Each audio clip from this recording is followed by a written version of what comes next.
Muy buenas noches, hermanos. El Señor los bendiga grandemente. Tenemos la dicha de poder nuevamente empezar el estudio de esta noche, estudio bíblico, que estamos desarrollando el libro de Hebreos. Amén. Hebreos.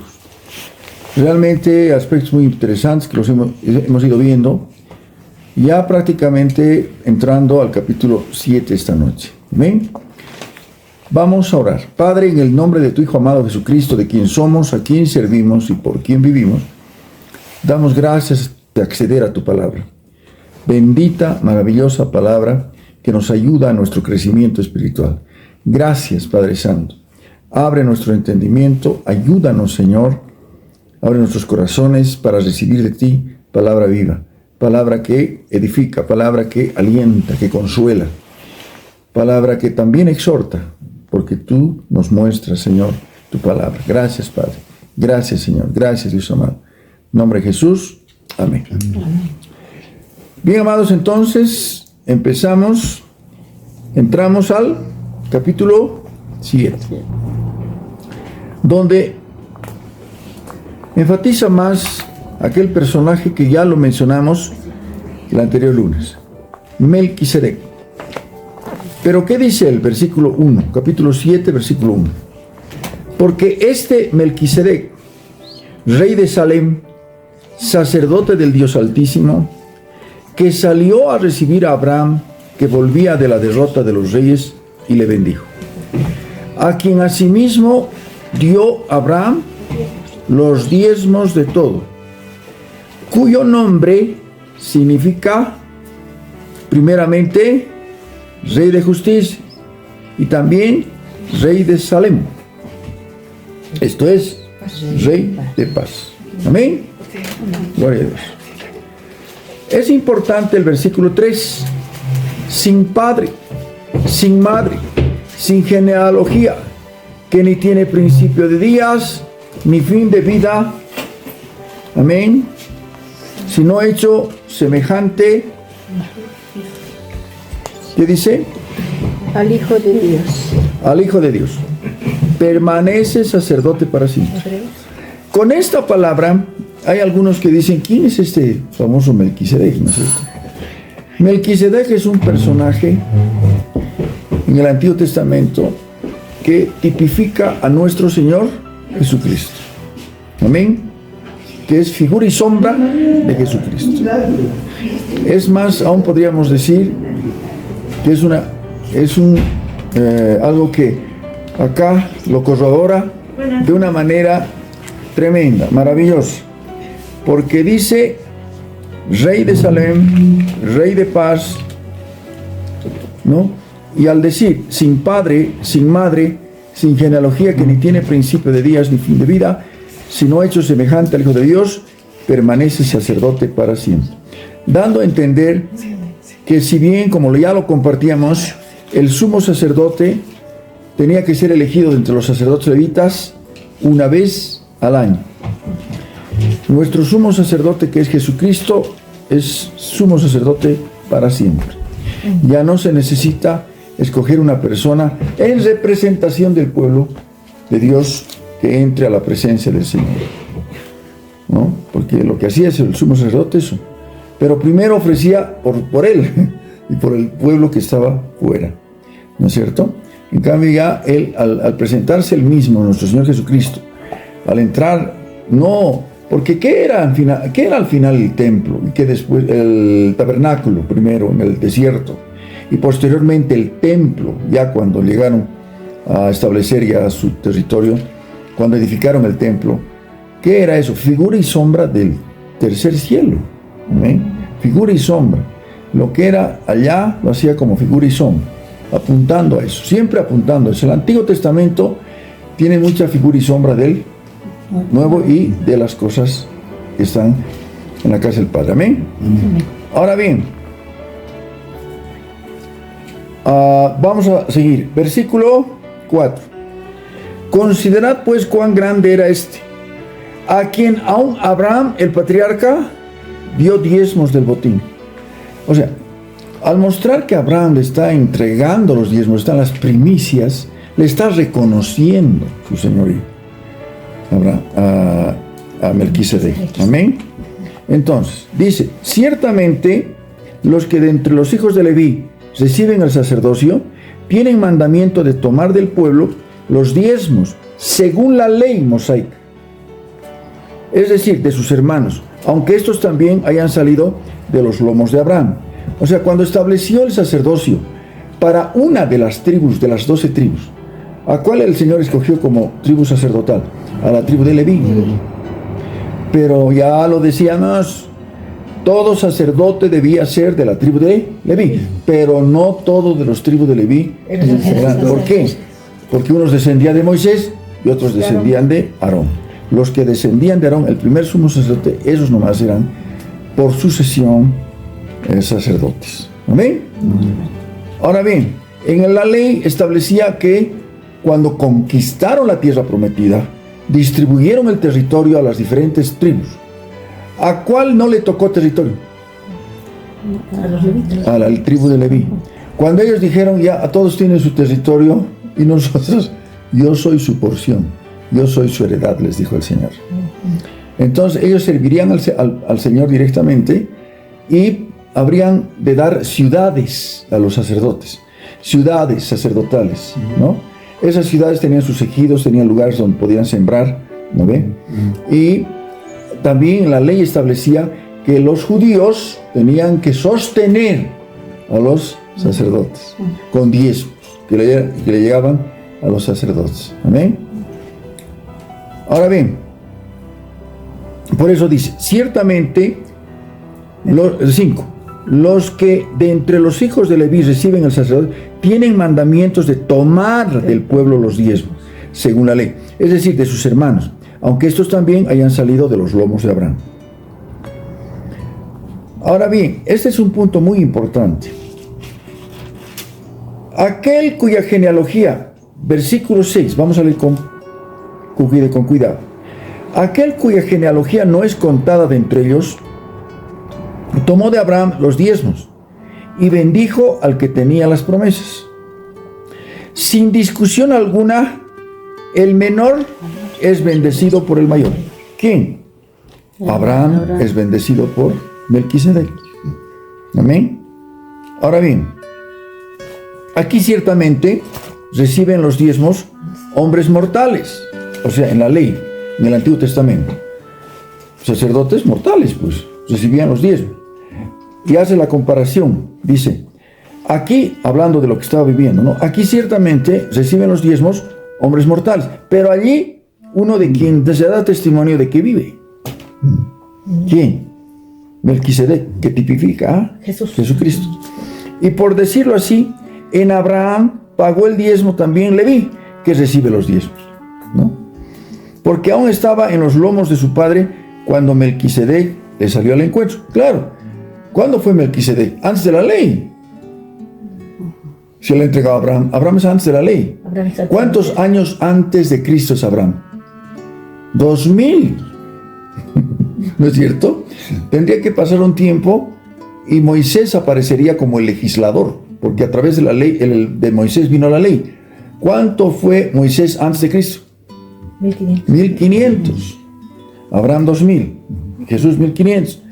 Después aparecería, Abraham 2000. Moisés 1500. Después aparecería David. ¿Cuánto tiempo? 1000 antes de Cristo, ¿no? Que también tipifica en un sentido a Jesucristo como el rey, ¿no es cierto? Entonces 2000 Abraham, 1500 Moisés, 1000 David. Ahora bien, imagínense, desde Abraham hasta Moisés, ¿cuánto tiempo? ¿Están buenos? 500. ¿Cómo están en aritmética? 2000. ¿Moisés cuánto? Moisés 1500. David 500.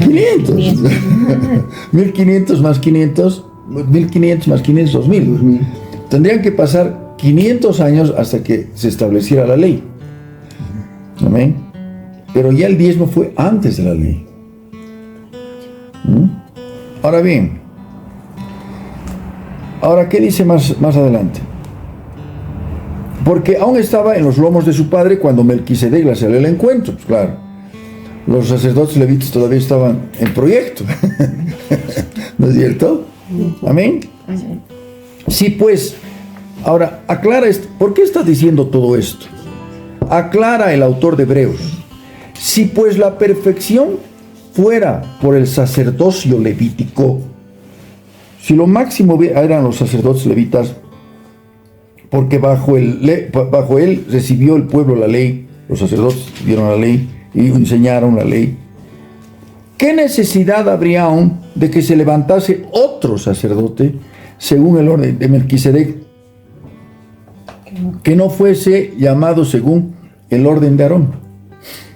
El orden de Aarón es el sacerdocio levita, sacerdocio levítico, ¿no ve? De los levitas. Entonces, lo que está diciendo Hebreos es, si los sacerdotes levitas estaba ya excelente que estén los listo, no era necesario otra orden ni otro sacerdote, si estaba bien con ellos.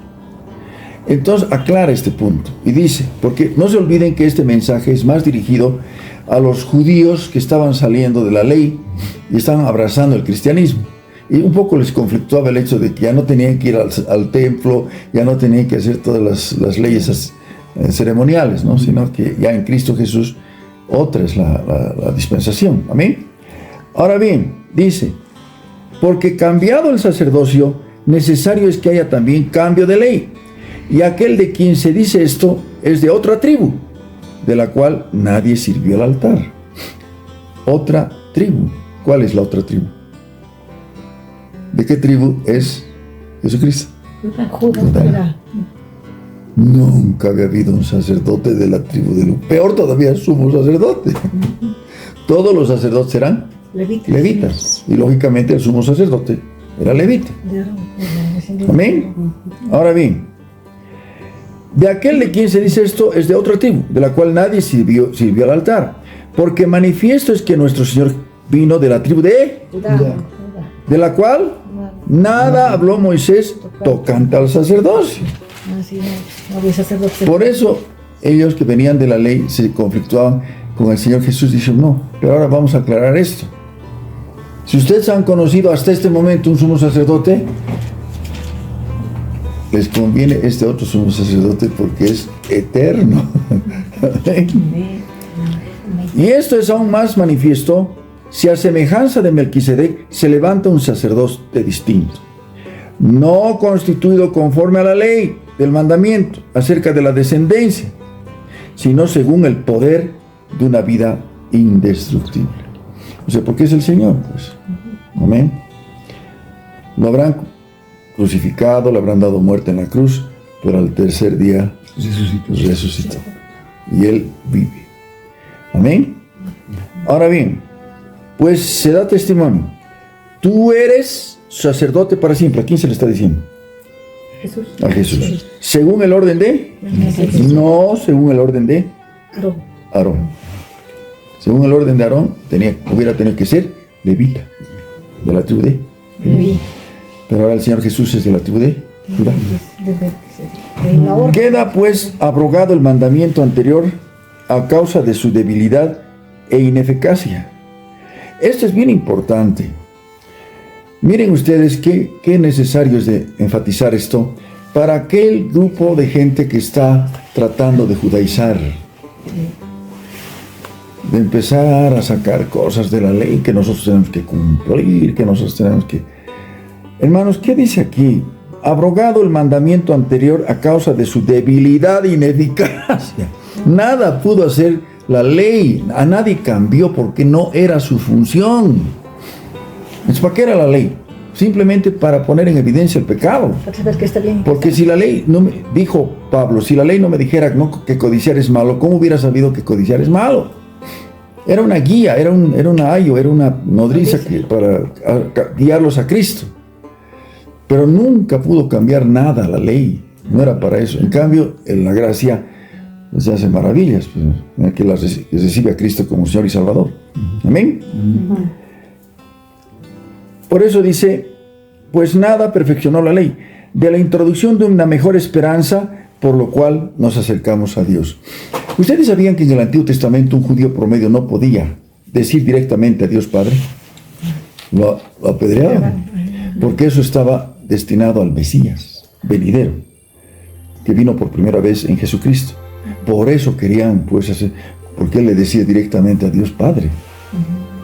Amén. Porque a la divinidad, Padre, Hijo, Espíritu Santo, le plació al Padre ser la autoridad perfecta y al Hijo la obediencia perfecta.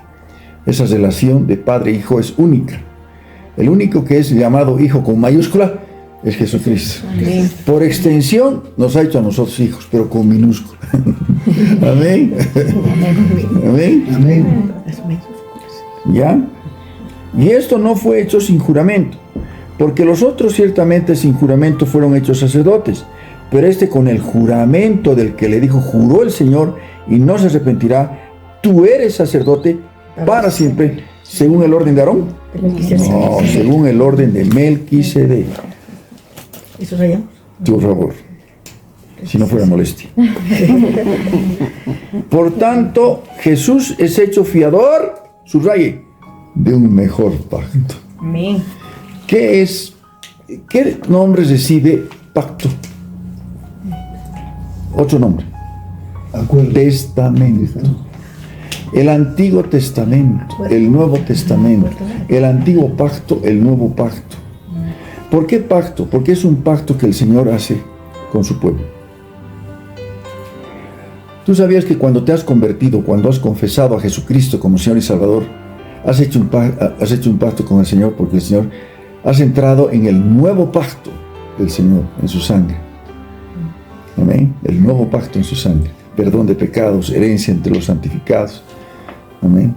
Entonces, conformamos un nuevo pacto con muchísimas mejores promesas. En el Antiguo Testamento había promesas, sí, pero en el Nuevo son muchísimas mejores promesas. Amén. Amén. Gloria a Dios. Los otros sacerdotes llegaron a ser muchos debido a que por la muerte no podían continuar. Si un sumo sacerdote moría, ya listo, pues hay que cambiarlo. Es más, cada año cambiaban uno. Amén. Mas por cuanto permanece para siempre, tiene un sacerdocio inmutable. ¿Qué es inmutable? Que no cambie. Por lo cual puede también salvar perpetuamente a los que por él se acercan a Dios, viviendo, subraye, siempre para interceder por ellos. ¿Cuántos estábamos equivocados cuando hacíamos el rezo? Ruega por nosotros pecadores. ¿No es cierto? Nada que ver. Ni los santos, ni María ruega por nosotros. ¿Quién es el que intercede por nosotros? Jesucristo. Nuestro Señor Jesucristo. Es nuestro sumo sacerdote para siempre. Gloria a Dios. ¿Amén? Amén. Amén.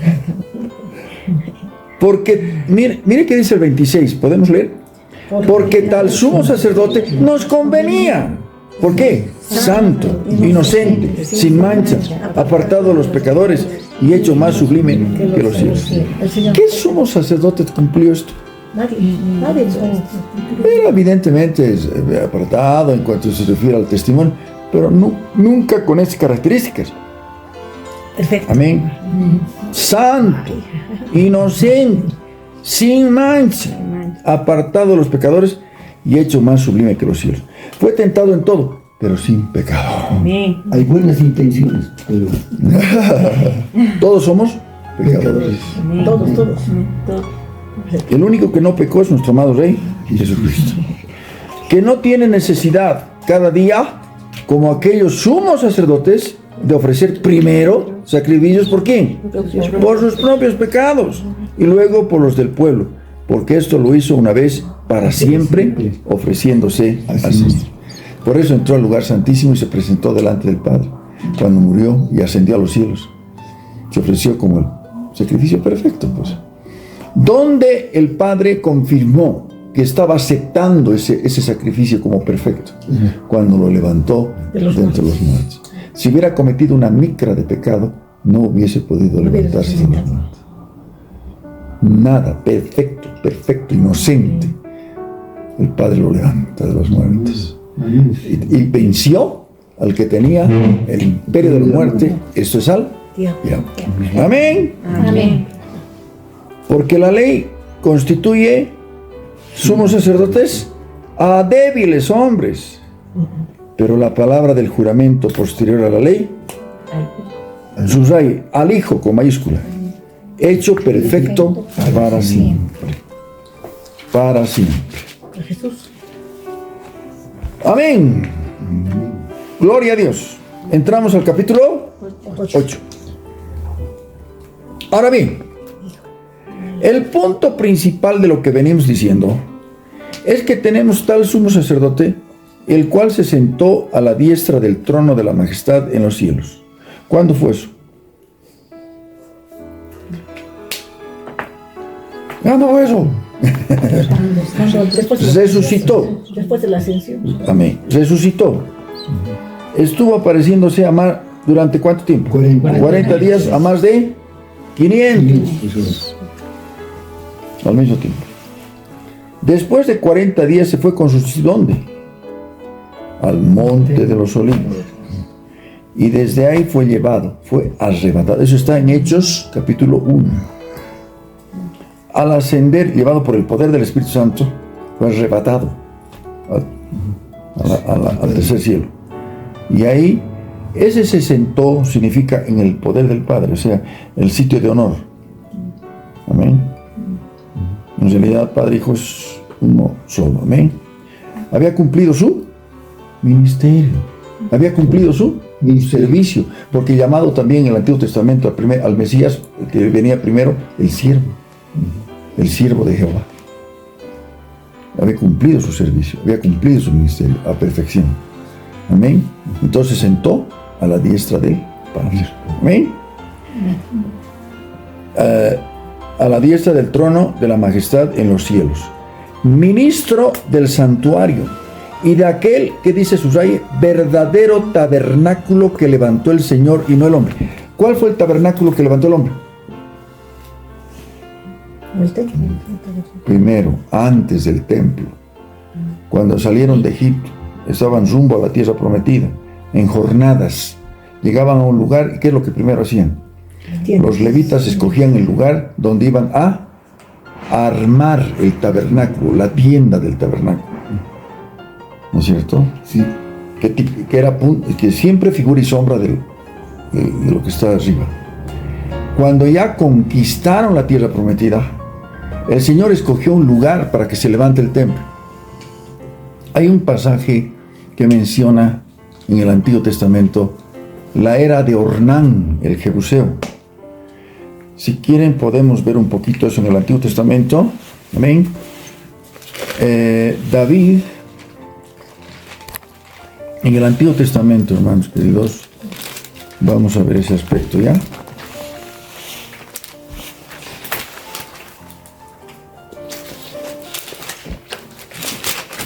Gloria al nombre del Señor. Amén.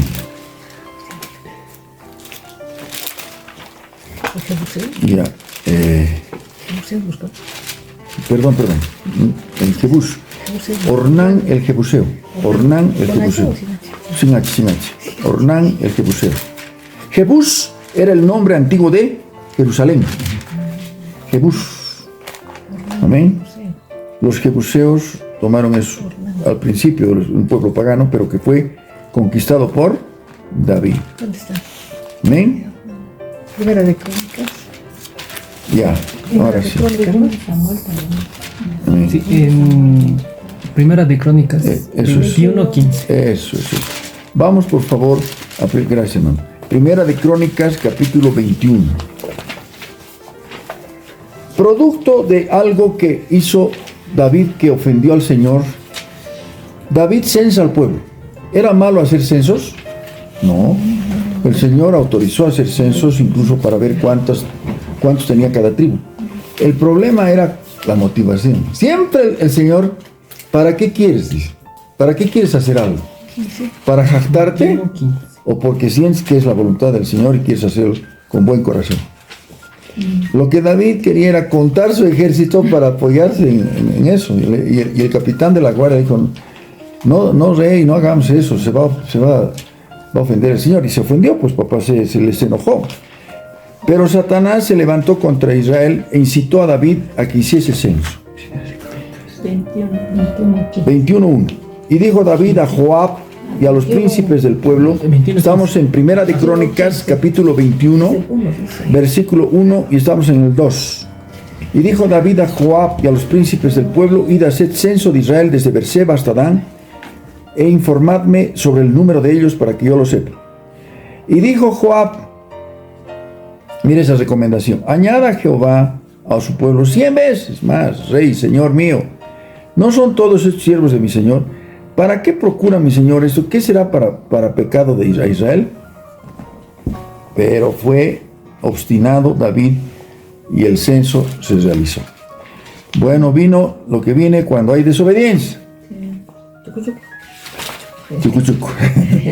Y dice en el versículo 11: viniendo Gad, el profeta, a David, le dijo: así ha dicho Jehová, estamos en el 11, escoge para ti 3 años de hambre, 3 meses de ser derrotado delante de tus enemigos con la espada de tus adversarios, o por 3 días la espada de Jehová, esto es la peste en la tierra, y que el ángel del Señor haga destrucción en todos los términos de Israel. Mira pues, ¿qué responderé al que me ha enviado? O sea, que escoge entre estas 3 cosas. Versículo 13. Entonces David dijo a Gad, el profeta: estoy en grande angustia. Ruego que yo caiga en la mano del Señor, porque sus misericordias son muchas en extremo, pero que no caiga en manos de los hombres. Amén. Entonces, definitivamente escogió peste, la peste. Y se desató una peste tremenda, tremenda. Ahora, tal era la situación que clamó David al Señor. Eso lo puedes leer más adelante, ¿no? Y dice más adelante el relato bíblico, ¿no? Versículo 17. Dijo David a Dios: no soy yo el que hizo contar al pueblo, yo mismo soy el que pequé, ciertamente he hecho mal, pero estas ovejas, ¿qué han hecho? Porque hubo mortandad en el pueblo. Jehová Dios mío, sea ahora tu mano contra mí y contra la casa de mi padre, y no venga la peste sobre tu pueblo. Ahí vemos el corazón de este rey, de David. Era un varón que realmente asumía su culpa, asumía y se arrepentía. Y él dijo: que me caiga a mí todo, porque yo soy el que he cometido esto, ¿no? Entonces dice, ahí viene la respuesta del Señor. Y el ángel de Jehová ordenó a Gad que dijese a David que subiese y construyese un altar a Jehová. ¿Dónde? En la era de Ornán Jebuseo. ¿Qué es era? Lugar, un terreno, una superficie. Ornán era el dueño. Jebuseo significa que era del pueblo de Jebús. Entonces David subió conforme a la palabra que Gad le había dicho en nombre de Jehová, y volviéndose Ornán vio al ángel, por lo que se escondieron 4 hijos suyos que con él estaban.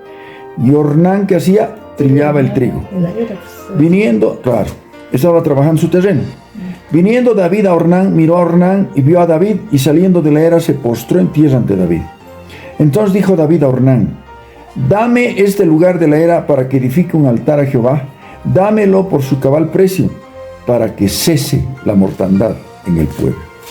Amén. Y Ornán respondió a David. Esto también es hermoso, ¿no? Le dice: dame tu terreno. ¿En cuánto vale? ¿Y qué le dice Ornán? Tómalo para ti. Haga mi señor el rey lo que bien le parezca. Los bueyes daré para el holocausto, los trillos para la leña, trigo para la ofrenda. Lo doy todo. Qué corazón. Qué lindo corazón. Entonces el rey David, que esto es un principio bíblico, vas a notar esto. Entonces el rey David dijo a Ornán: no, sino que efectivamente la compraré por su justo precio. Subraya: porque no tomaré para Jehová lo que es tuyo, ni sacrificaré holocausto que nada me cueste. ¿Te gusta? ¿Ah? ¿Ven? ¿Qué significa esto en un sentido espiritual? No necesariamente, algunos que solamente lo limitan al dinero, ¿no es cierto? Me va a costar, pero lo voy a ofrecer. Es lo que se llama ofrenda sacrificial. ¿Recuerdan ustedes de la viuda que dio de 2 blanquitas de todo su sustento? Esa es una ofrenda sacrificial. Pero no solamente eso, sino nosotros ofrecemos sacrificios espirituales en oración. Oración que nos toma tiempo, nos puede tomar tiempo, pero lo ofrecemos. Va a costar en lo natural, pero lo vamos a ofrecer de corazón. ¿Amén? Amén. Dio David a Ornán por aquel lugar el peso de 600 ciclos de oro. Edificó allí David un altar a Jehová en el que ofreció holocausto y ofrendas de paz. Invocó a Jehová, a quien les respondió por fuego desde los cielos en el altar del holocausto. Entonces el Señor habló al ángel y éste volvió su espada a la vaina. O sea, se suspendió el juicio. Ese mismo lugar es donde se edificaría el templo judío, más adelante. En ese mismo lugar se edificaría el que llaman el templo de, ¿cuál es su nombre? Al primer templo. ¿De Salomón? De Salomón, aunque debería ser el templo de David, porque David quiso hacer templo. Pero puso todo, lo alistó todo, y Salomón edificó templo en este mismo lugar. ¿Amén? Una cosita aquí, ¿por qué no aceptó la ofrenda de Ornán de la era? No le estaba quitando bendición. No gratis. O sea, lo que él decía. Porque ves una ofrenda y que no. Ya. No, en No este me caso. No, en este caso, más bien fue bendición para Ornán, ¿no es cierto? Porque si simplemente lo recibía David así, gracias, ya listo, el otro se iba a quitar la bendición de ver es que la motivación es muy importante. Sí. ¿Por qué Ornán quería hacer eso? ¿No? De corazón. Pero también David de corazón dijo, no ofreceré sacrificio que nada me cueste. Me va a costar, pero va a ser algo grato delante del Señor. ¿Amén? Amén. Ahora bien, volvemos entonces al capítulo que estamos desarrollando. Ahora bien, el punto principal de lo que venimos diciendo, capítulo 8, versículo 1. Hebreos 8:1. Ahora bien, el punto principal de lo que venimos diciendo es que tenemos tal sumo sacerdote, el cual se sentó a la diestra del trono de la majestad en los cielos, ministro o servidor del santuario y de aquel verdadero tabernáculo que levantó al Señor y no el hombre. Se refiere al tabernáculo primero y al templo después. Sabemos ahora que el Señor no habita en templos hechos por manos humanas. Porque todo sumo sacerdote está constituido para presentar ofrendas y sacrificios, por lo cual es necesario que también éste tenga algo que ofrecer. Versículo 4, 8:4. Así que, si estuviese sobre la tierra, ni siquiera sería sacerdote, habiendo aún sacerdotes que presentan las ofrendas según la ley, los cuales sirven a lo que es, subraya, figura y sombra. Eso era en el Antiguo Testamento, las leyes ceremoniales. Figura y sombra de las cosas celestiales, como se le advirtió a Moisés cuando iba a erigir el tabernáculo, diciéndole: mira, haz todas las cosas conforme al modelo que se te ha mostrado en el monte. El verdadero templo está en la casa del Padre, y eso se ve en Apocalipsis. Amén. Ahí está el verdadero. Amén. Cuando dicen, están buscando el arca de la alianza, dice que se ha perdido el arca de la alianza que el Señor le dijo que haga a Moisés, que elabore a Moisés esa caja, ¿no? Con los querubines labrados. Y están buscando por todo lado. No se preocupe, el original está arriba. Amén. Bueno.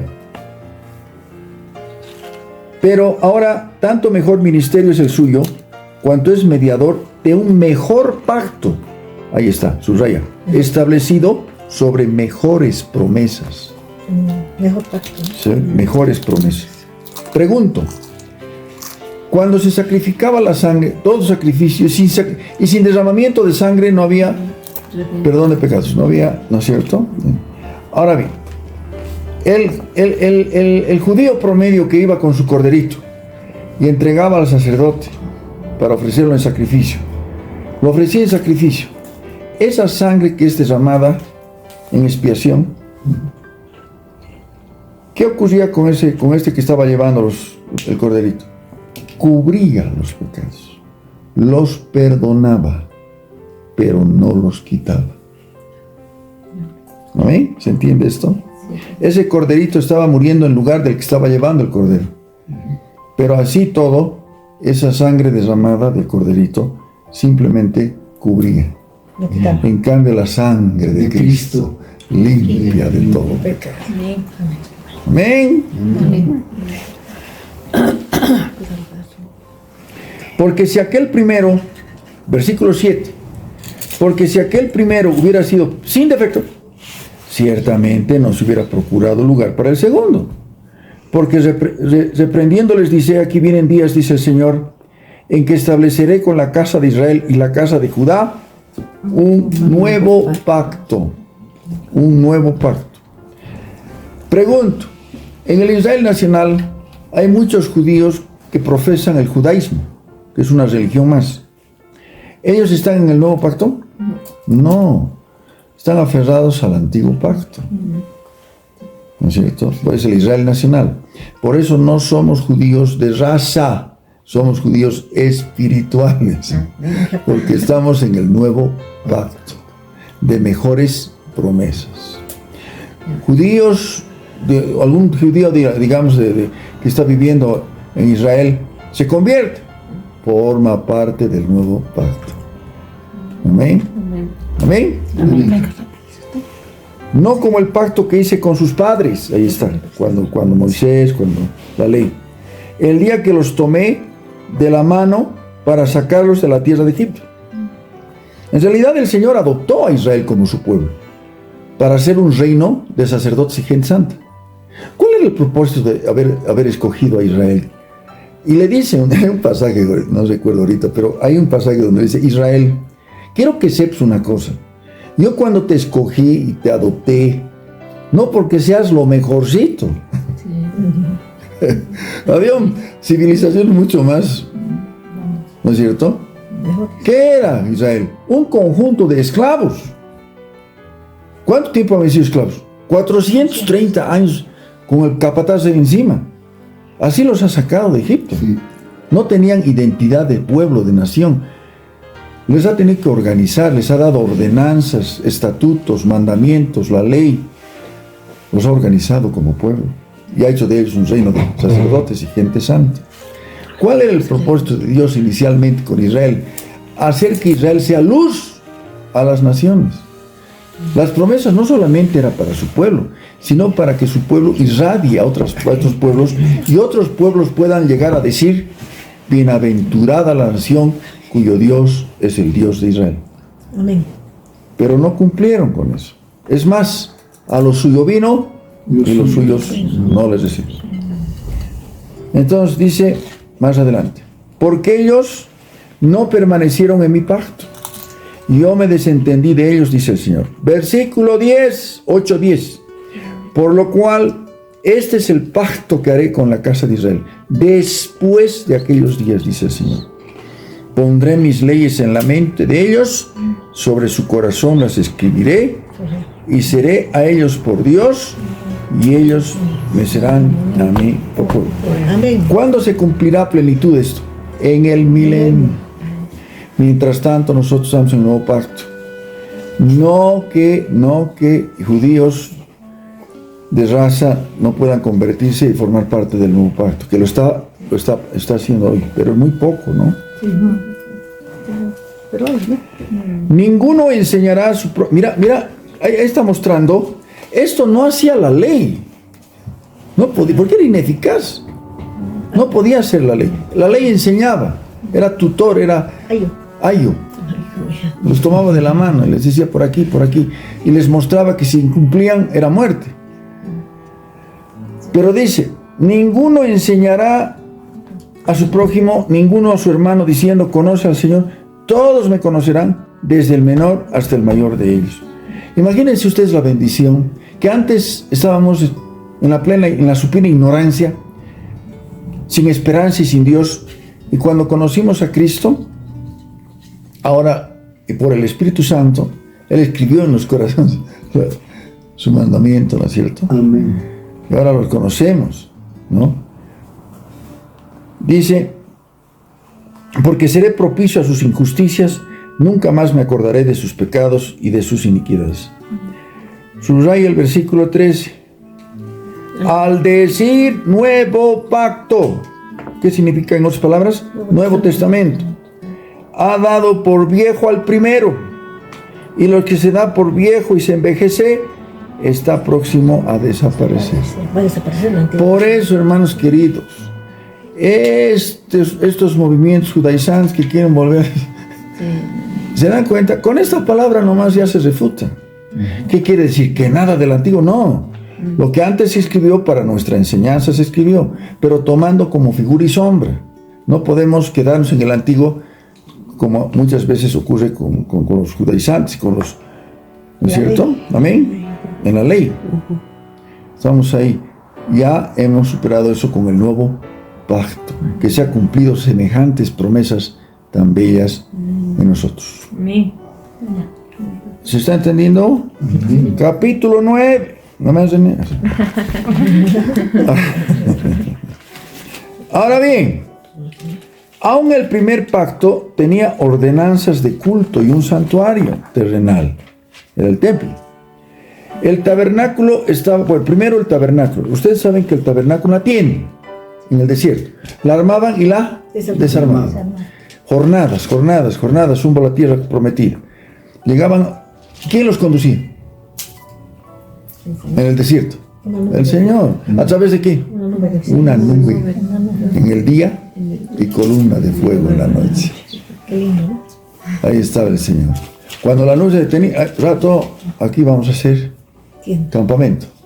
¿Quién son los primeros? ¿Por qué los primeros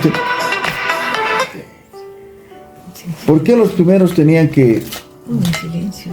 ¿Por qué tenían que ser los primeros? ¿Por qué tenían que ser los primeros en decir, aquí va a ser? ¿Por qué creen? ¿Recuerdan ustedes cómo era el tabernáculo, no? Rectangular. Era una tienda. Dentro de esa, hacía un área, y ahí adentro estaba una tienda dividida en dos, lugar santísimo, lugar santo.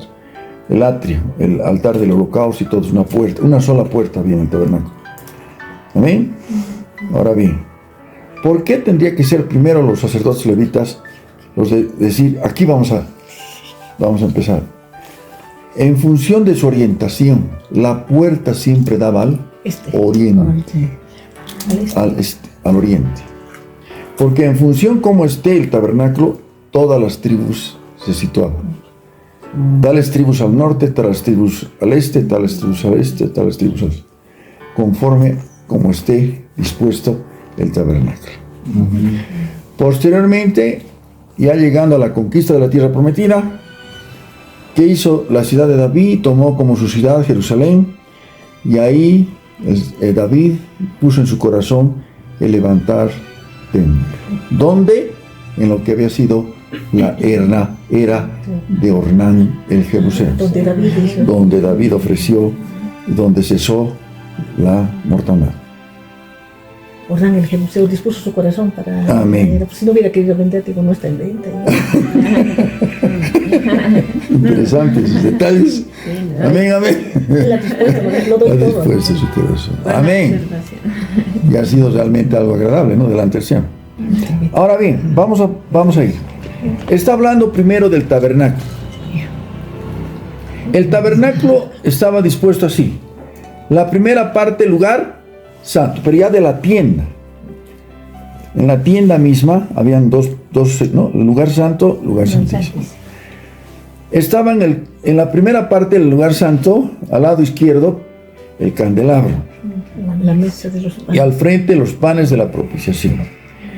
Tras el segundo velo estaba la parte del tabernáculo llamado lugar santísimo. Santísimo. Eso los sacerdotes sentaban. Sumo sacerdote. Una sola vez.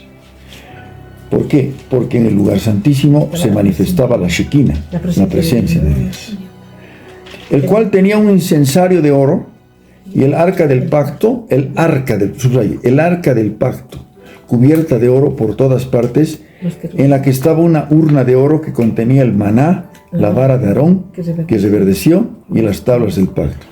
Esa arca del pacto era una caja de oro, cubierta de oro. ¿no? Que tenía una plancha encima, que se llama propiciatorio. Y en los bordes habían dos querubines con las alas extendidas. Amén. Era un arca que estaba en el lugar santísimo. ¿Qué manifestaba ese arca? La presencia de Dios. Claro, es decir, se manifestaba la presencia, pero ¿qué representaba? El trono de justicia. En el Antiguo Testamento era el trono de justicia. Por eso, si era trono de justicia y los querubines estaban ahí guardando y en la plancha de oro ahí, el sumo sacerdote tenía que derramar sangre encima del propiciatorio para cubrir los pecados, para satisfacer la justicia, para perdón de los que estaban ahí afuera, empezando del sumo sacerdote. Amén. Amén. Ese trono de justicia hoy, en virtud de la muerte del Señor Jesús en la cruz del Calvario, se ha cambiado en el trono de gracia. Amén. Gloria a Dios. Acercándonos al lugar, al trono de la gracia, para recibir oportuno socorro. Antes solamente el sumo sacerdote tenía ese privilegio de poder acercarse a la presencia del Señor. Hoy tú y yo tenemos acceso al trono de la gracia para recibir oportuno socorro. Amén. Pastor, ¿qué significa proposición? Proposición. Sustitución. Ya. Eso, los panes de la proposición. Claro, a los panes de la proposición, ¿no ve? Ahorita vamos a ver esa partecita, ¿no? Entonces, tenemos lo En siguiente. Hebreos 4:16 está, ¿no? Eso de acercándonos al trono de la gracia. Amén. Amén, amén. Ahora bien, vamos a volver al versículo 4. 9:4. El cual tenía un incensario de oro. El sumo sacerdote, previo a la entrada del lugar, entre el lugar santísimo y el lugar santo había un velo. Sí. Pero antes de que entrase al lugar santísimo, había el altar del incensario. El altar del incensario. Un incensario que era preparado por el sacerdote con especies aromáticas exquisitas. Lo encendía y el sumo sacerdote tomaba ese incensario. ¿Qué significa el incienso en un sentido espiritual? Oraciones. Oraciones de los santos. Amén. Con eso en un lebrillo, en un recipiente llevaba parte de la sangre del sacrificio del altar para derramarlo en el propiciatorio, en la plancha que venía encima del arca. Amén. Ahora bien, el Señor Jesús ha sido para nosotros propiciación por nuestros pecados, sustitución. Él, amén, se ha ofrecido, ¿no? Como ofrenda propiciatoria. Y ahora bien,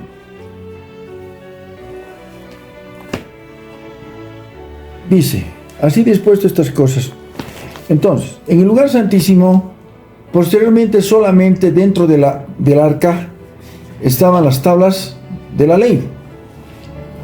Originalmente estaba la vara de Aarón y estaba también el maná. Ahora, es interesante esto. ¿Por qué?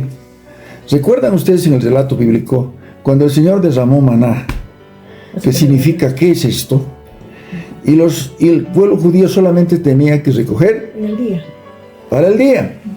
No podía guardar. Aquellos vivos que recogían para ¿qué pasaba con eso que habían recogido por demás? Se aguzanaban. Tenía que ser para el día. Lo que es otra figura y sombra de lo que en el Nuevo Testamento se conoce como cada día traerá su propio afán. Para todos los días tienes tu porción. Amén. Entonces, viene lo siguiente. Si ese maná se aguzanaba ¿cómo es que podía quedar ese recipiente con maná todo el tiempo? De año en año. Porque era un milagro. Y representaba la desobediencia del pueblo y el menosprecio. ¿Recuerdan ese pasaje cuando dice el pueblo, maná, maná, nomás ven nuestros ojos, ya cansados, esto nos salva? Queremos carne. ¿El Señor podía darles carne? Sí, Postrado de rodillas, Señor, si es posible un poco de carnecita. Exquisito este maná, pero sí. No, maná, nomás cansado, hastiado, esto nos salva de tanto. Entonces se menospreciaron. Entonces era el recuerdo del menosprecio, ese maná. Y la vara de Aarón era cuando dijeron, los dirigentes se amotinaron contra el hermano de Moisés. Dijeron, tú nomás no puedes ser, nosotros también podemos. A ver, traigan las varas. La vara que reverdezca, a ese yo he escogido. Y la vara de Aarón reverdeció, pues. Vara, palo, que reverdezca. Solamente Señor nomás. Entonces eso representaba recordar la desobediencia del pueblo, de los líderes. Y el maná, el menosprecio que hicieron. Y las tablas, que son los 10 mandamientos. Amén. Ahora bien, vamos al versículo 6 nuevamente. Así dispuestas estas cosas en la primera parte del tabernáculo, entran los sacerdotes continuamente para cumplir los oficios del culto. Pero en la segunda parte, subraya, solo el sumo sacerdote, una vez al año, subraya, no sin sangre.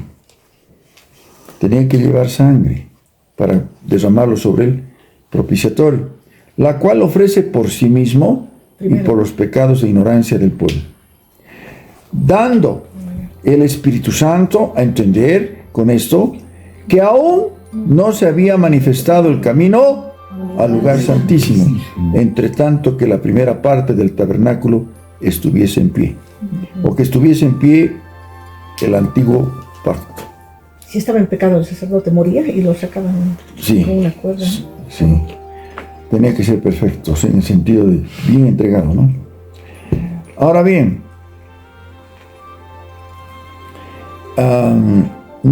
esta partecita es importante. Dando el Espíritu Santo a entender que aún no se había manifestado el camino al lugar santísimo, entre tanto que la primera parte del tabernáculo estuviese en pie. ¿Cuándo creen ustedes que el Señor hizo expedito el camino al lugar santísimo? En la cruz. Cuando se rasgó el templo. Se rasgó el templo. El velo. Cuando a veces se escucha el velo que separaba el lugar santísimo. Velo, ¿qué impresión le da velo? Velo, una cosita. Sí. En el templo era una tremenda cortina. Velo de novia. Que tenían que levantar 10 de un lado, 10 de otro lado, por lo pesada que era para que entre el sumo sacerdote. Era un orgullo que tenían los judíos, es tremenda cosa. Velo de novia. Pero de papá lo rasgó de arriba abajo. Y hizo expedito el camino para que nosotros nos acerquemos al trono de la gracia para recibir oportuno socorro. Amén. Amén. Ahora bien, ¿qué dice? Lo cual, versículo 9, símbolo para el tiempo presente, según el cual se presentan ofrendas y sacrificios, subraya, no pueden hacer perfecto en cuanto a la conciencia a que él practique ese culto. Así podías ofrecer 10,000 corderos. Lo único que hacía es cubrir tus pecados, pero no hacía más. Ya que consiste solo de comidas, bebidas de diversas abluciones, ordenanzas acerca de la carne, impuestas hasta el tiempo de reformar las cosas. Versículo 11, leemos todos. Pero estando ya presente Cristo, sumo sacerdote de los bienes venideros, por el más amplio y más perfecto tabernáculo, no hecho de manos, es decir, no de esta creación. Claro, es el tercer cielo, ¿no? Y no por sangre de machos cabríos, ni de becerros, sino por su propia sangre. Subraya su propia sangre. Entró una vez para siempre en el lugar santísimo, habiendo obtenido eterna redención o eterna salvación. ¿Se entiende? Amén.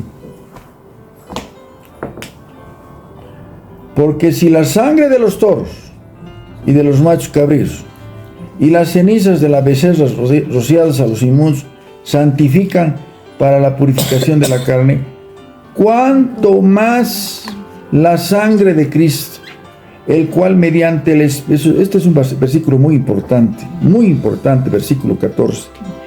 cuánto más la sangre de Cristo, el cual mediante el Espíritu Eterno, que es otro nombre del Espíritu Santo, se ofreció a sí mismo sin mancha a Dios. Limpiará vuestras conciencias de obras muertas para que sirváis al Dios vivo. ¿Cuál es el problema de aquel inconverso que muere en sus pecados y delitos? Su conciencia está cargada de obras muertas. Obras muertas. Amén. Cuando llegamos al caminar cristiano, nosotros no nos damos cuenta que nuestra conciencia está con obras muertas. Pecados. Entonces, ¿qué dice? Qué hermosa es esta promesa. Versículo 14. Cuanto más la sangre de Cristo, el cual mediante el Espíritu Eterno o Espíritu Santo se ofreció a sí mismo sin mancha a Dios, limpiará vuestras conciencias de obras muertas para que sirváis al Dios vivo. Lo que ha hecho la sangre de Cristo es limpiar nuestras conciencias de obras muertas. Un adelanto nada más decirles como una especie de algo que se ve ya en el Nuevo Testamento explicado, es que en el juicio ante el trono blanco, cuando todos los hombres de todos los tiempos, de todas las edades que han muerto en pecado, en condenación, resuciten. Y dice que se abrirán los libros, dice, ¿no? Se abrirán los libros. Esos libros no son otras cosas que las conciencias, donde están registradas las obras muertas. De todos aquellos que han pensado que por sus obras podían ser salvos. Amén. O por obras terribles también, lógicamente, que está registrado. Por eso viene muchas veces la persona cargada al camino del Señor. No puede vivir en paz. Y cuando se arrepiente y confiesa sus pecados y la sangre de Cristo limpia su conciencia de obras muertas, de pronto parece que hubiese salido el sol recién. Amén. Amén. Y vive una vida nueva. Amén. Amén. Y eso nosotros también debemos seguir practicando. No que ya está listo, ya lo confesé, ya no. Todos los días póngase a cuenta con el Señor. Amén. Pedirle, examíname, Señor, conoce mi corazón, ve si en mí hay camino de perversidad, guíame por camino recto. Amén. Amén. Imagínense en el Antiguo Testamento, esos machos cabríos, esos todos que se ofrecían, era para cubrir los pecados. Cuánto más, dice la sangre de Cristo, limpiará lo que no podía hacer la ley, limpiará vuestras conciencias de obras muertas. Así que, versículo 15, por eso es mediador de un nuevo pacto, para que interviniendo muerte para la remisión de las transgresiones que había bajo el primer pacto, los llamados reciban la promesa de la herencia eterna. Ustedes saben que somos coherederos de Cristo. Coherederos de Cristo. Amén. Versículo 16, ¿qué dice? Porque donde hay testamento, es necesario que intervenga muerte del testador. El que está dejando un testamento, ¿cuándo va a tener validez el testamento? Cuando muere la persona. Antes no. Antes no. Puede cambiar, sí. ¿Ah? Puede cambiar. Además, ¿no es cierto? Ahora, porque donde hay testamento es necesario que intervenga muerte del testador, para que el testamento con la muerte se confirma, pues no es válido entre tanto que el testador vive.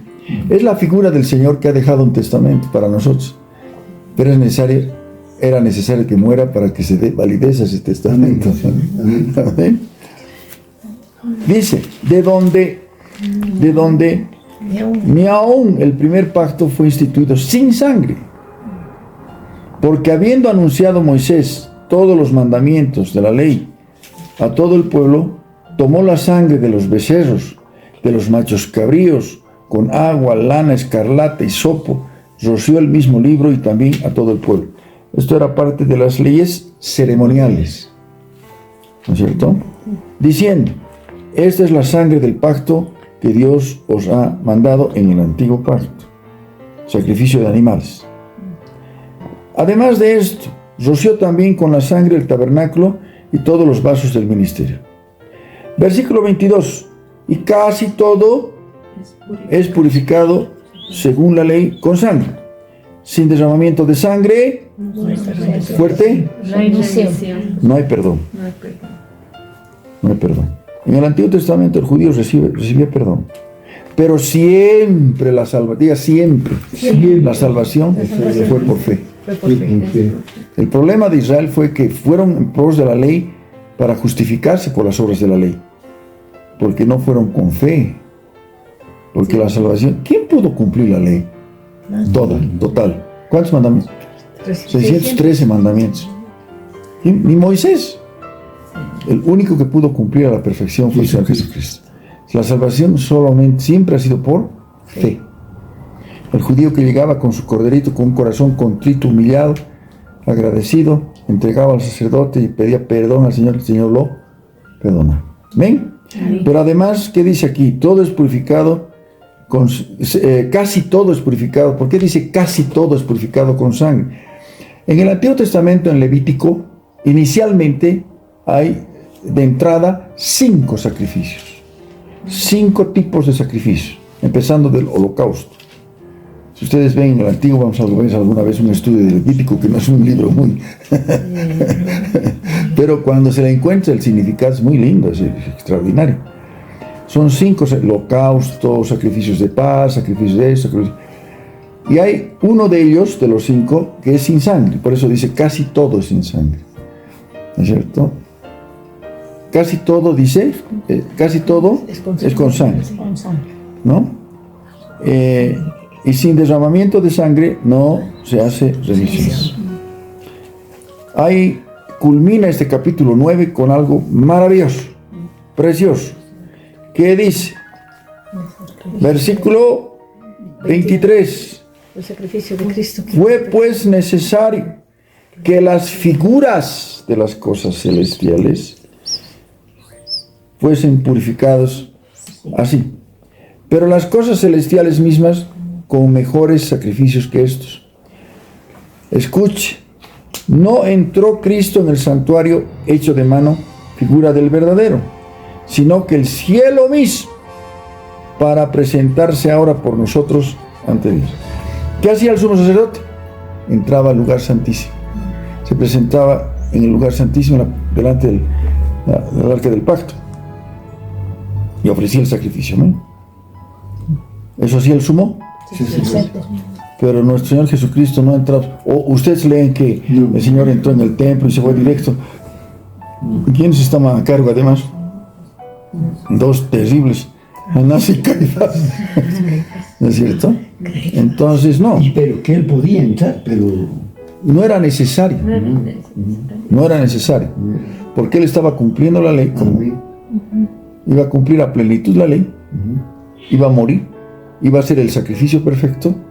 Y él se iba a presentar en el lugar santísimo delante del Padre como el sacrificio perfecto. De esa manera es nuestro sumo sacerdote para siempre. Amén. Gloria a Dios.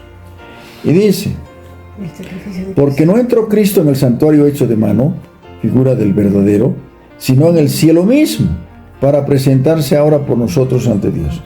No para ofrecerse muchas veces, como entra el sumo sacerdote en el lugar santísimo cada año con sangre ajena. Claro, ¿acaso era la sangre del sumo sacerdote? Era el del cordero que habían sacrificado, ¿no es cierto? Amén.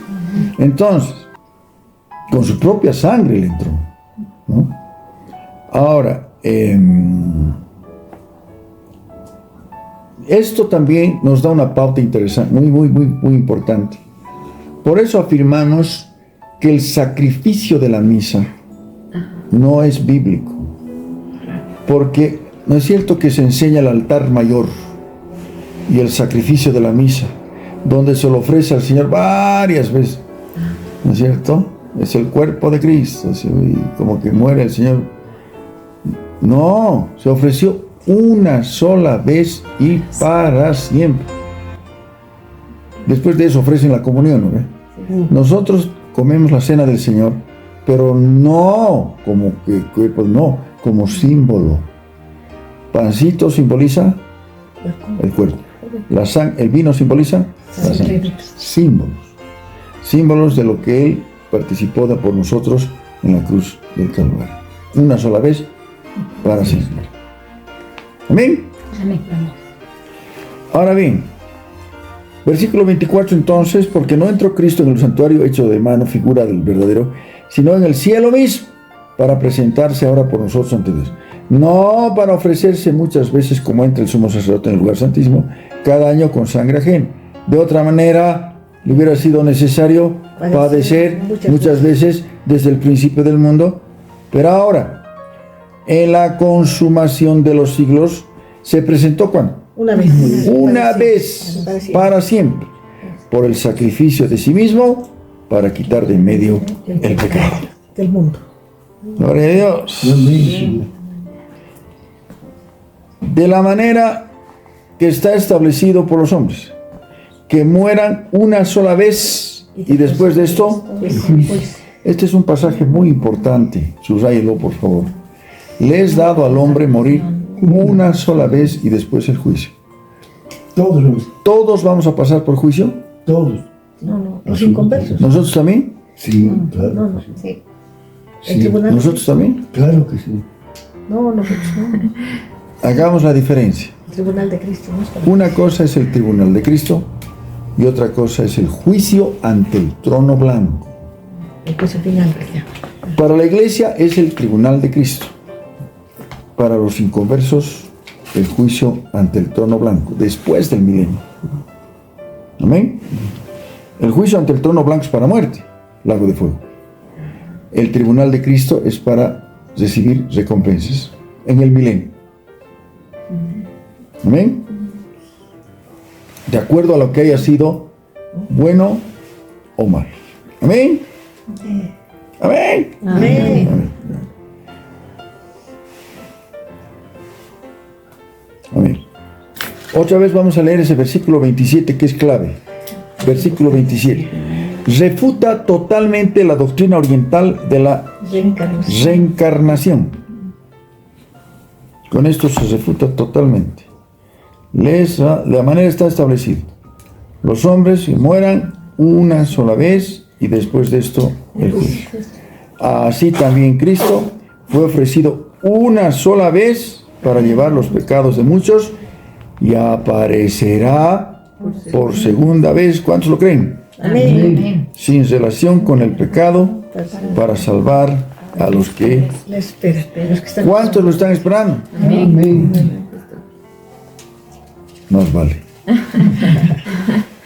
Amén. Gloria al nombre del Señor. Vamos a quedar acá, hermanos. Vamos a entrar al capítulo 10 el próximo lunes. Si Dios quiere. Amén. Acabamos. Padre amado, bendito Dios, te damos gracias por este tiempo que has permitido una vez más que podamos seguir desarrollando el estudio del libro de Hebreos. Un libro que nos da la pauta de lo que fue el Antiguo Testamento en relación con el Nuevo. El Antiguo Pacto en relación con el Nuevo Pacto, con mejores y más grandes promesas. Gracias, Padre. Gracias, Señor. Gracias, Dios amado, por este privilegio de acceder a tu palabra. En el único nombre que conocemos para ser salvos, en el nombre de Jesucristo de Nazaret. Y todos decimos, Amén. Señor nos bendiga grandemente.